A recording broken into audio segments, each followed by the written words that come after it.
ठंडी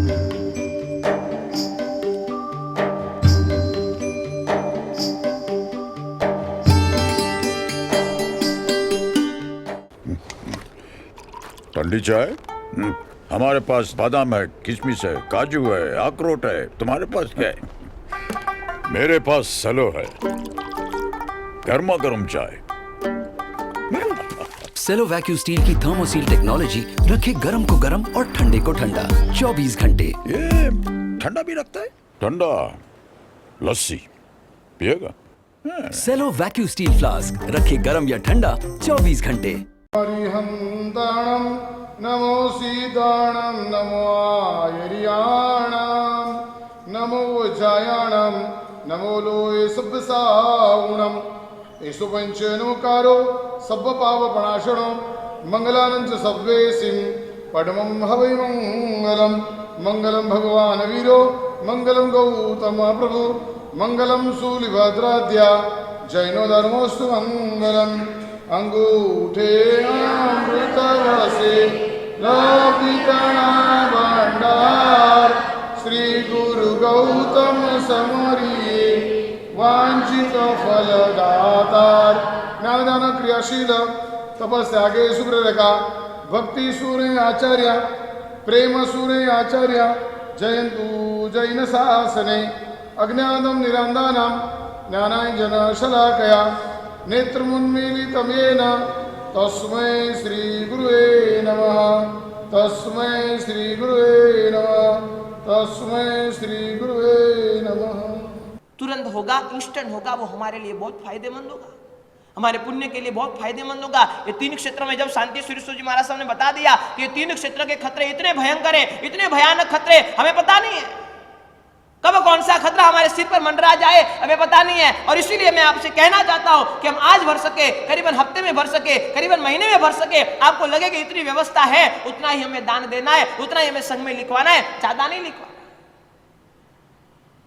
मैं हमेशा से आपको यही बात बता रहा हूं, दान कितना दिया वो महत्वपूर्ण नहीं है, कैसा दिया वो महत्वपूर्ण है। नंबर 1, बिजनेस कभी भी टूट सकता है। नंबर 2, मन का माहौल कभी भी बिगड़ सकता है। और नंबर 3, जीवन कभी भी समाप्त हो सकता है। न बिजनेस का ठिकाना है, न मन का ठिकाना है, और न जीवन का ठिकाना है। जीवन कभी भी समाप्त हो सकता है। आज आपने दान लिखवा दिया, आज आपने पैसे लिखवा दिए, न करे नारायण, न करे परमात्मा, आपका जीवन कल परसों अगले दिन, उसके अगले दिन, महीने भर में आपका जीवन समाप्त हो जाता है। और उसके बाद में यदि आपके बेटों की मति विपरीत हो गए कि नहीं हमें पैसे नहीं भरे, हमारे पिताजी ने लिखवाए थे, पिताजी चले गए, उसके साथ में हमें पैसे नहीं भरने, तो सोच लो आपके कितना ऋण हो जाएगा।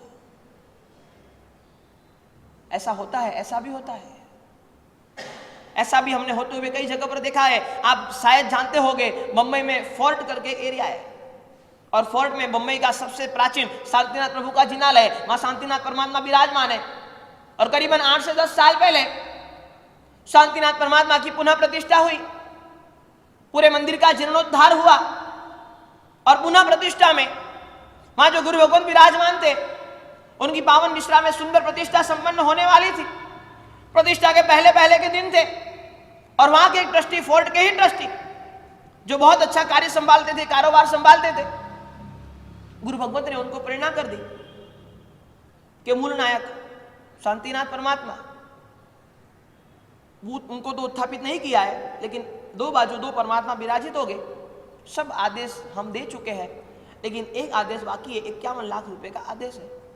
आपकी शक्ति है, आपके लड़के बहुत अच्छा कमाते हैं, व्यापार बहुत अच्छा है, परमात्मा की भरपूर कृपा है, कोई तकलीफ नहीं है, आप यह आदेश ले लो। आपने अभी तक कोई आदेश लिया भी नहीं है, आप इतने शक्ति संपन्न हो, निश्चित आपको यह आदेश लेना चाहिए।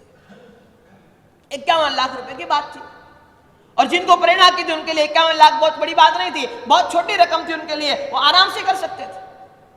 गुरु भगवंत ने प्रेरणा कर दी, और वह ट्रस्टी ने बता दिया, महाराज साहब आप इतना कह रहे हो, मैं महाराज साहब को मना नहीं कर सकता, आप मेरे गुरु भगवंत हो, मैं आपको मना नहीं करूंगा, लेकिन आज अमावस्या है, कल नया महीना है, कल बैसता महीना है, और कल हम जय बुला देंगे। महाराज साहब ने बोला कि न अमावस न बेस्ता महीना, जब मन में भाव आवे मन प्रसन्नता में थी। मन की प्रसन्नता सबसे बड़ा कारण होती है, मन की प्रसन्नता सबसे बड़ा मुहूर्त है। अमास देखो नहीं, अब अभी हाँ कर दो। महाराज साहब को कहा कि महाराज साहब आपको विनती करता हूं, मैं आपकी बात टालूंगा नहीं, मैं आपको ना नहीं बोलूंगा, मैं आदेश देने को तैयार हूं, लेकिन मैं कल हाँ बोलूंगा, आज हाँ नहीं बोलूंगा। 2-5 मिनट महाराज साहब और ट्रस्टी की बातचीत चलती रही, लेकिन अंत तक वो माने नहीं। कहा कि कल निश्चित सुबह जल्दी आऊंगा आपके पास में और आकर के सीधा आपको हाँ बोल दूंगा, जय बुला देना, आप सबको डिक्लेयर कर देना, वास्तव से डाल देना, बस और कुछ नहीं, मैं चला जाऊंगा। और मैं आपको कहता हूं जीवन कभी भी समाप्त हो सकता है। मैं आपको नाम और गांव इसलिए बता रहा हूं कि आपको लगे कि नहीं ये सही बात है। आप चाहे तो फोर्ट में किसी को भी पूछ सकते हैं, यह घटना जग जाहिर है। और उसी दिन रात को वह ट्रस्टी का देहांत हो गया, उनका जीव चला गया, उनका प्राण चला गया। और दूसरे दिन सुबह महाराज साहब ने बेटों को बुलाकर बताया, मेरी कल ऐसी बात हुई थी आपके पिताजी के साथ में और उनकी बहुत इच्छा थी, आप यह आदेश ले लो। बेटों ने स्पष्ट रूप से बता दिया, महाराज साहब पिताजी की इच्छा थी, पिताजी चले गए, अब हमारी कोई इच्छा नहीं। जीवन की लीला कभी भी समाप्त हो सकती है, ऐसे भ्रम में मत रहना, मेरी उम्र तो भी बहुत छोटी है, मुझे कुछ नहीं होने वाला है, मैं स्वस्थ हूं, मैं तंदुरुस्त हूं, मैं निरोगी हूं, ऐसा कभी सोचना नहीं। कब आयुष्य परिपूर्ण हो जाए मैं पता नहीं है, इसीलिए शास्त्रकार भगवान कहते हैं विलंब नहीं करना, क्योंकि 3 खतरे हमारे सर पर ऐसे मंडरा रहे, दान के क्षेत्र में हमें कभी विलंब नहीं करना है। क्यों नहीं करना है? दान के क्षेत्र में हमें कभी डिले नहीं करना है, विलंब नहीं करना है। क्यों नहीं करना है? नंबर 1, बिजनेस कभी भी टूट सकता है, पता नहीं है बिजनेस में कब मंदी आ जाए, कब तेजी आ जाए, वे पता नहीं है। नंबर 2, मन का माहौल कभी भी बिगड़ सकता है। ये हमारा मन है, अभी माहौल में है, अभी हाँ कर दी, अभी चढ़ावा ले लिया, अभी आदेश ले लिया, लेकिन बाद में पता नहीं मन का माहौल क्या हो सकता है। और नंबर 3, जीवन की लीला कभी भी समाप्त हो सकती है, जीवन कभी भी समाप्त हो सकता है। और इसीलिए मैं आपसे यही कहना चाहता हूं, दान जब भी करे डिले ना करे, विलंब ना करे, तुरंत पैसे भरने की कोशिश करे, जितना जल्दी हो सके। और एक चीज समझ लेना, जितना विलंब करोगे उतना पुण्य निश्चित आपका कम होगा। इसलिए शास्त्रकार भगवंतों ने बताया है, दान के क्षेत्र में विलंब हमें जरा भी नहीं करना है, विलंब ना करें। जितना विलंब करेंगे आपका दान दूषित चलता जाएगा। मैं आपको पूछना चाहता हूं, आपकी मान्यता क्या? तुरंत देना या आराम से देना? आपके मन को सवाल कर लेना, आज आपने पैसे लिखवाए, आपकी मान्यता क्या? तुरंत देना या आराम से देना? आराम से देते चलेंगे, हमारे साथ कोई दिक्कत नहीं है, आराम से देते रहेंगे, देते रहेंगे, देते रहेंगे। मैं आपको पूछना चाहता हूं, आपकी मान्यता क्या है? आपको पता नहीं है। कई महानुभाव ऐसे होते हैं, ट्रस्ट मंडल से यदि कोई ट्रस्टी फोन करता है, आपके इतने पैसे बाकी है, जवाब मिलता है, हम कहां भागे जा रहे हैं, हम यहीं पर बैठे, दे देंगे आपके पैसे, हमने बोला है तो हमें देना ही है, आप हमें बार बार याद मत कराओ, बार बार हमें रिमाइंडर मत करो। किसके 200 रुपए, किसके 500 रुपए, किसके 1000 रुपए, किसके 10 रुपए। अरे हमने ऐसे ऐसे ट्रस्ट देखे जहां 10-10 रुपए कैरी फॉरवर्ड होते, 1-1 साल, 2-2 साल, 3-3 साल तक, वो 10 रुपए भरने की उनको फुर्सत नहीं है। अब ट्रस्टी है बेचारे, क्या करेंगे? उनको तो कैरी फॉरवर्ड करना ही है, उनको तो हिसाब आगे चलाना है, क्या करेंगे? आप डोनेशन बोल दोगे और बोलने के बाद में यदि आप भरोगे नहीं, ट्रस्ट मंडल करेगा तो क्या करेगा? एक चीज समझ लेना, मैं हमेशा से कहता हूं, किसी भी ट्रस्टी पर, किसी भी कार्यकर्ता पर, किसी भी कार्यकारिणी पर उंगली उठाना बहुत सरल है, लेकिन वहां बैठ के काम करना बहुत कठिन है। आपको पता नहीं है वो लोग किस तरह से काम करते हैं, आपको पता नहीं है कितनी मुसीबतें उनको झेलनी पड़ती है। हर रोज सुबह उठते 10 मुसीबतें, 10 झंझट सामने आती है, लेकिन फिर भी शासन के लिए, संघ के लिए, समाज के लिए, सदगुरु के लिए वो हमेशा काम करते रहते हैं। ट्रस्टियों पे उंगली उठाना बहुत सरल है। हर एक संघ में ऐसे 2-5 हमें चतुर्मास में मिल ही जाते हैं, महाराज साहब यहाँ का ट्रस्ट मंडल ऐसा है, यहाँ का ऐसा है, यहाँ ये बराबर नहीं है, यो बराबर नहीं है, या इस तरह से ठीक नहीं हो रहा है, या ढंग से नहीं हो रहा है, या हिसाब बराबर नहीं है, या ये बराबर नहीं है। हर संघ में 2-5-10 ऐसे मिल जाते हैं। लेकिन मैं आपको यह कहना चाहता हूँ, ट्रस्टियों पे उंगली उठाना बहुत सरल है। ट्रस्टी बन के काम करोगे एक बार, कार्यकर्ता बन के कभी एक रात जाग के देखो, एक रात काम करके देखो, कोई कार्यक्रम की जिम्मेदारी खुद के सिर पर उठाकर देखो, आपको पता चलेगा कितना मुश्किल होता है। बोलना बहुत सरल है, करना बहुत कठिन है। और हमारे जिन शासन में सबसे बड़ी आज की तारीख में तकलीफ यह है, यहाँ बोलने वाले बहुत ज्यादा है, करने वाले बहुत कम है। सलाह सूचन देने वाले इतने लोग हैं कि हम सोच नहीं सकते। ऐसा करना चाहिए, वैसा करना चाहिए, इस तरह से करना चाहिए, इस तरह से करना चाहिए, इनको तो ऐसा ही करना चाहिए। लेकिन उनको बोल दो कि आपको आना है, नहीं मेरे तो समय नहीं है, मेरे तो व्यापार है, मेरे तो काम है, मेरे तो परिवार है, मैं नहीं आ पाऊंगा, आप ढंग से कर लेना। हमारे जिन शासन की आज के समय में सबसे बड़ी कमी यह है, यहाँ बोलने वाले बहुत ज्यादा है, यहाँ सुनाने वाले बहुत ज्यादा है, यहाँ सलाह सूचन देने वाले बहुत ज्यादा है, लेकिन जब प्रैक्टिकल ग्राउंड लेवल पर काम करने की बात आती है कोई खड़ा नहीं होता। हार तोरा पहनने के लिए, बहुमान का स्वीकार करने के लिए सब आ जाएंगे, लेकिन काम करने के लिए वही गिने चुने 2-4 लोग दिखाई पड़ते और कोई आता नहीं है। मैं आपको यही कहना चाहता हूं, बोलना बंद करो, काम करना शुरू करो। Delay is dangerous. दान के क्षेत्र में जितना विलंब करोगे, दान के क्षेत्र में जितना पीछे जाओगे, दान जितना लेट करोगे, उतना आपके लिए फायदेमंद नहीं है। और इसलिए मैं आपसे कहना चाहता हूं,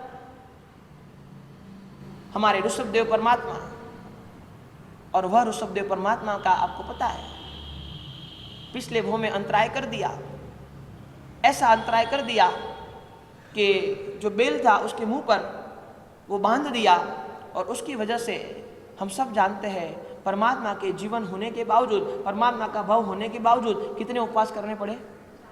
400 उपवास करने पड़े। डिले ना करे, डिले ना करे, विलंब ना करे, जैसे ही आपकी परिस्थिति हो, जैसे ही आपकी शक्ति होती हो, तुरंत आप दान दे दे। और इसीलिए कहा गया हमारे जिन शासन में, यहाँ ज्यादा दान देना महत्वपूर्ण नहीं है, सही दान देना महत्वपूर्ण है। यथाशक्ति, यथा रुचि आप निश्चित दान करते चले, आपका दान 110% अच्छा बन सकता है। पहला दूषण अनादर, दूसरा दूषण विलंब, तीसरा दूषण तिरस्कार। तिरस्कार, अनादर और तिरस्कार में एक डिफरेंस समझ लेना। अनादर आपके दिल में आता है, तिरस्कार आपकी जुबान पर आता है। हम किसी का तिरस्कार करते हैं तो मुंह से अनाप शनाप बोल देते हैं, कुछ भी उनको सुना देते हैं, लेकिन अनादर आपके दिल में आता है। आप दे दोगे, बहुमान भाव नहीं होगा, आप अंदर से अनादर होगा, लेकिन फिर भी वो आपके दिल में आएगा, वो ज्यादा सामने वाले को तकलीफ नहीं देगा। लेकिन यदि हम तिरस्कार के साथ में देते हैं तो निश्चित वो सामने वाले के लिए तकलीफदायक बन जाता है। ये हम तिरस्कार के साथ में यदि दान देते हैं, वो दान सामने वाले के लिए निश्चित पीड़ा देने वाला हो जाता है। इसीलिए शास्त्रकार भगवान ने कहा यदि तू तिरस्कार से देगा, तेरा भला नहीं होगा, सामने वाले का भी भला नहीं होगा। तिरस्कार के साथ में यदि तू डोनेशन देगा, तिरस्कार के साथ में यदि तू दान देगा, किसी का भला नहीं होने वाला है। इसलिए बता दिया कि अनादर हृदय से होता है, तिरस्कार जुबान से होती है। जुबान से कुछ भी अनाप शनाप बोल देना, कुछ भी मुंह में से शब्द निकाल देना, ऐसे जैसे शब्दों के साथ उसके साथ बर्ताव कर लेना, यह तिरस्कार। उसके लिए कहा गया कि तिरस्कार के साथ में भी हमें दान नहीं देना है।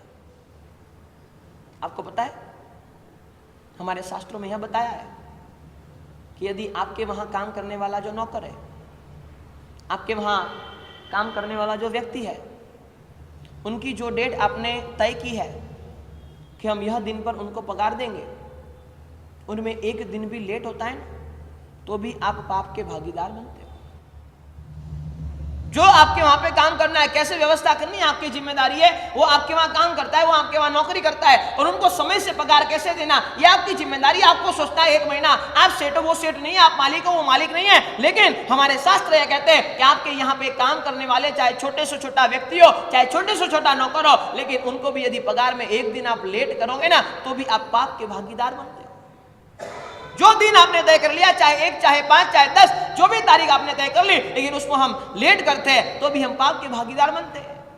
आपके वहां पे दूध वाला आता है, आपके वहां पे पेपर वाला आता है। एक दिन 15 मिनट यदि दूध लेट आ जाता है ना, तो आपका पारा चढ़ जाता है। एक दिन यदि 15 मिनट, 1 घंटा पेपर लेट हो जाता है, आपका पारा चढ़ जाता है। लेकिन जब उनको पैसे देने की बात आती है, हम बोलते कल आना, कल आना, कल आना, कल आना। कैसे चलेगा?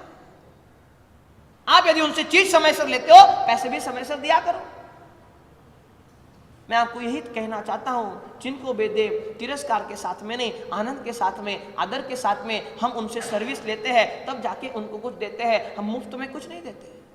वो आपके वहां काम करता है, 30 दिन तक उनके मन में आशा रहती है, जैसे ये तारीख आएंगी मुझे पैसे मिलेंगे, मिलेंगे, मिलेंगे, मिलेंगे, मिलेंगे। जैसे पहली तारीख आएंगी मुझे पैसे प्राप्त हो जाएंगे, और पहली तारीख को आप बोल देते हो इस बार व्यवस्था नहीं है, 5वीं तारीख को आ जाना। वो व्यक्ति की आशा कितनी खंडित होती है। 30 दिन जिसने वो आशा में बिताए थे, अरे पहली तारीख आएंगे मुझे पैसे मिल जाएंगे, मिल जाएंगे, मिल जाएंगे, लेकिन यदि वह आप पैसे नहीं दे पाते हो, फिर भी दिक्कत हो जाती है। इसलिए मैं आपसे कहना चाहता हूं, तिरस्कार नहीं, तिरस्कार के साथ में हमें दान नहीं देना है। नंबर 1 अनादर, नंबर 2 विलंब, नंबर 3 तिरस्कार, नंबर 4 अभिमान। कल हमने बात कर ली थी, अभिमान के साथ में भी हमें दान नहीं देना। कई लोग दान देने के बाद में मूंछों पर ताव देते हैं, मैं कितना बड़ा दानवीर हूं, मैं कितना बड़ा उदार हूं। उसको पता नहीं है तेरा कुछ नहीं है, प्रभु का था, प्रभु को दे दिया। और इसलिए हमारे शास्त्रों में कहा गया है तेरा तुझको अर्पण। यदि आप अभिमान को तोड़ना चाहते हो, आप चाहते हो कि मेरा अभिमान निकल जाए दान के क्षेत्र में, आप इतना निश्चित कर लो प्रभु तेरा तुझको अर्पण, मैं मेरा नहीं दे रहा हूं। जब तक आप मेरा मेरा मेरा सोचोगे तब तक अभिमान नहीं जाएगा। जब तक आपके दिमाग में ख्याल आ गया प्रभु ये तेरा है, आपका अभिमान तुरंत चला जाएगा। ये मेरा नहीं है प्रभु, ये तेरा है, मैं तेरा ही तुझको अर्पण कर रहा हूं, जो तेरा है उसको तुझे वापस लौटा रहा हूं, मेरा कुछ नहीं। अभिमान को तोड़ने का सबसे सरल रास्ता यही है, प्रभु के पास जाके हर रोज प्रभु को बोलो प्रभु तेरा तुझको अर्पण, प्रभु ये भंडार में पैसे डाल रहा हूं, ये संघ में रकम लिखवा रहा हूं, या तो किसी को कुछ दे रहा हूं, या तो कुछ में दान दे रहा हूं, या तो मैं कहीं ना कहीं डोनेशन दे रहा हूं, या कहीं ना कहीं पैसे लिखा रहा हूं। लेकिन एक प्रभु मेरे मन में यह श्रद्धा है, प्रभु ये जो भी है तेरा है, मेरा कुछ नहीं है, मेरा तो तू है बस, और कुछ नहीं है, तेरा तुझको अर्पण। तो त्वदीयम तुभ्यम समर्पयामि, जो तेरा है वही मैं तुझको लौटा रहा हूं, मेरा कुछ नहीं है। और जब तक यह भाव आपके हृदय में नहीं आएंगे ना, तब तक अभिमान जाएगा नहीं। मैं करता हूं, मैंने ये कर दिया, मैंने वो कर दिया, मैंने यहाँ लाभ ले लिया, मैंने यहाँ लाभ ले लिया, मैंने यहाँ पैसे लिखवा दिए, मैंने यहाँ डोनेशन दे दिया, मैंने 50 आदमी को भी भक्ति कर ली, मैंने इतने गरीबों को खाना खिला दिया। जब तक मेरा मेरा मेरा मेरा आएगा ना, तब तक अभिमान परेशान करता रहेगा। लेकिन जब तेरा आ जाएगा, प्रभु तेरी शक्ति थी, तेरी कृपा थी, और तेरी कृपा से मैं कर पाया हूं, बाकी मेरी कोई ताकत नहीं है। जब ये भाव आएगा ना, अभिमान को तोड़ने का सबसे सरल रास्ता यही है। सबसे सरल रास्ता अभिमान को तोड़ने के लिए तेरा तुझको अर्पण, त्वदीयम तुभ्यम समर्पयामि। प्रभु को कहते चलना प्रभु मेरा कुछ नहीं है। और यदि अभिमान निकल गया ना, और उसके बाद में देखो दान देने का क्या आनंद आता है। ठंडी चाय? हमारे पास बादाम है, किशमिश है, काजू है, अखरोट है। तुम्हारे पास क्या है? मेरे पास सेलो है, गर्मा गर्म चाय। सेलो वैक्यूम स्टील की थर्मोसील टेक्नोलॉजी रखे गर्म को गर्म और ठंडे को ठंडा 24 घंटे। ये ठंडा भी रखता है? ठंडा लस्सी पिएगा? सेलो वैक्यूम स्टील फ्लास्क रखे गर्म या ठंडा 24